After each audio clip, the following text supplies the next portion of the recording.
I woke up tied to a cold metal chair, my wrists burning where the rope dug into my skin.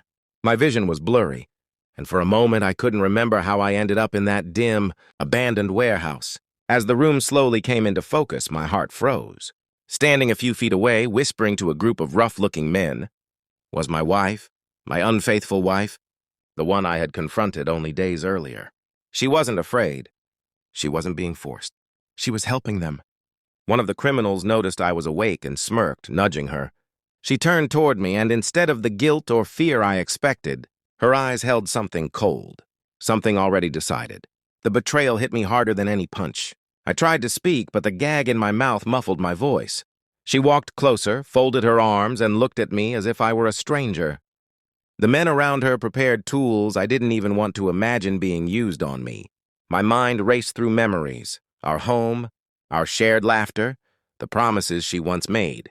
Everything felt like a lie now. She leaned in and whispered that this was the only way, because I had become a problem for her and the people she had aligned herself with.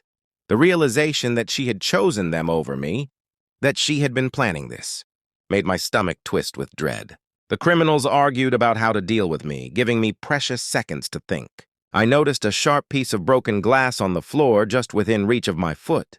If I could drag my chair a few inches, maybe I had a chance. While they were distracted, I rocked the chair gently, scraping the floor inch by inch until the glass finally brushed against my heel. My movements were small enough to avoid suspicion, but every second felt like a lifetime. Just as one of the men walked toward me with a knife, I pressed the rope against the jagged edge of the glass. The fibers began to tear. Sweat rolled down my face as I worked faster, desperate and silent. Before he could reach me, the rope snapped loose.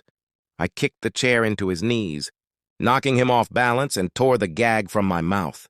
Chaos erupted instantly, shouts, clattering footsteps, and my wife yelling orders to catch me. I sprinted toward the exit, dodging crates and leaping over debris as adrenaline pushed me forward. A few shots rang out behind me, but I didn't look back. I burst through the back door of the warehouse and into the pouring rain, my lungs burning but my will stronger than ever. I didn't stop running until the warehouse was a distant silhouette behind the fog.